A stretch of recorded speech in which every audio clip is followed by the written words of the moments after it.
Hello and welcome back to the Red Zone, viewers. This is the final episode of my top 5 games of 2015. If you missed any of the earlier episodes, then I recommend taking a minute to check them out, but then hurry right on back. In this episode, we're finally going to take a look at the most splat-tastic game of the year, Splatoon.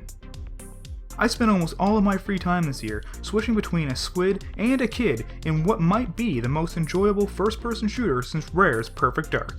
And it's not even an FPS, it's third person! Splatoon is not only one of the first new IPs from Nintendo in a long time, but also one of the freshest takes on the shooter genre to grace a Nintendo home console.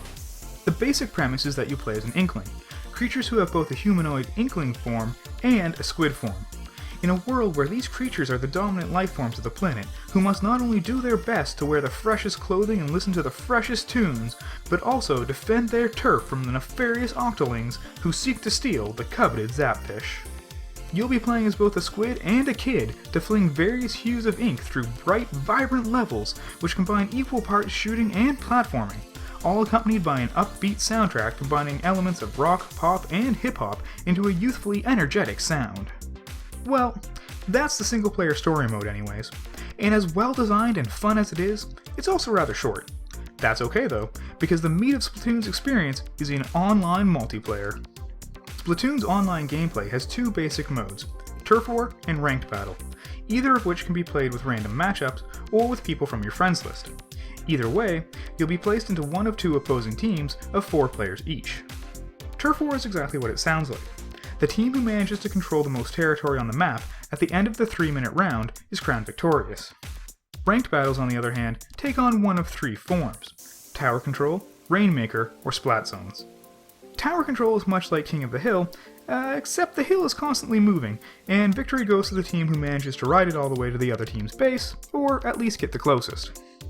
Rainmaker is like Reverse Capture the Flag, except there's only one flag, and it fires out a bazooka-like blast of paint, which can be very helpful in getting it all the way, or at least closest, to the enemy's base. Splat Zones is very similar to Turf War, except specific points on the map become scoring zones, and controlling these zones with your team's ink is the key to victory. Personally, I find Turf War to be the more enjoyable of the 2 online modes, as it's far less complicated and much less competitive. Losing a round of Turf War isn't desirable, but there's no real consequence. In Ranked Battle, on the other hand, the outcome of each round is much more important. Winning rounds awards the player points, and gaining enough points will allow the player to move up the ranks, from C- all the way to S+. Likewise, losing a round of Ranked Battle subtracts points from the player, and should you lose enough points, you'll fall back down the ranks. Ranked Battle is still a ton of fun, and having specific objectives beyond simply spraying the most ink is really engaging. But given the nature of being matched up with random players, the outcome of each round feels largely beyond the player's control, which can become very frustrating very quickly. Those looking for a more laid-back experience should probably stick with Turf War. Regardless of whether you're playing the campaign or online experience, you'll quickly notice that Splatoon employs some unique mechanics. First of all, you'll be spraying ink instead of shooting bullets, which offers some very refreshing tactics, like arcing your shots, or just flinging paint around to create splatters which can actually hit enemies around corners. The second unique mechanic is actually the namesake of the Squid Kids, transforming into squid form. While in squid form, you can swim through your own team's ink, making you harder to see, making you move faster, and all while refilling your weapon's ink supply. This form eloquently combines sprinting, reloading, and cover stealth mechanics into a single fluid action that instantly feels simple and natural, but completely turns the shooter genre on its head. Splatoon is as much about quickly and stealthily making your way to an area of importance as it is about firing at your enemies and objectives. You'll need to master being both a squid and a kid if you hope to succeed. You'll also want to ensure that you're one of the freshest kids on the block by wearing the hippest new duds to not only ensure that you look good, but have the necessary stats to compete. Splatoon shops offer various different articles of clothing on a rotating basis, and assuming you have a high enough level, you'll be able to don different lids, kicks, and other articles of clothing which not only customize the appearance of your character, but also serve as the gear you'll be taking into battle with you. You'll also have access to a wide variety of different weapons, all with some form of secondary and special weapons.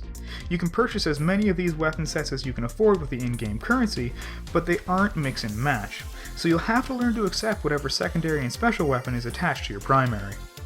That said, Nintendo has been offering a near constant supply of free DLC, meaning the availability of weaponry is currently so vast that you should be able to find almost any combination of primary, sub, and special weapon you're after. The weapons aren't the only DLC that's been drip-fed to us either, with gear, levels, and even some of the previously mentioned modes being regularly added to the game since its release. The last of the free DLC is expected to be released in January, which means everything should be available by the time you're watching this video. Hopefully the tendency of running regular Splatfests will continue though. Splatfests are usually held on weekends and organized regionally, allowing players to pick one of two sides before duking it out in turf war. Your points will count towards whichever side you picked, and, at the end of the Splatfest, the points from both sides are tallied up and a winner is revealed. Examples of previous sides from which to choose include pizza versus hamburgers, Autobots versus Decepticons, traveling to the future versus the past, and other kid-friendly dichotomies. Even without Splatfest though, the colorfully inviting cartoony graphics, the upbeat rave-inspiring music, and the thoroughly addictive online experience is sure to keep players sloshing ink around for months, if not years to come. Splatoon is not only a great new IP and a refreshing take on the shooter genre, but it's a genuinely enjoyable experience, and it's one that's hard to put down. So obviously, I've fallen for Splatoon's Siren Call, having taken Nintendo's bait hook, line, and sinker. But you know what? I'm glad. Splatoon might actually be my favorite game on the Wii U.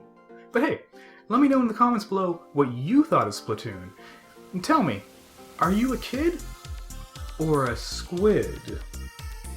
This wraps up my mini-series of my top 5 games of 2015, but I'll have more videos for you in the future.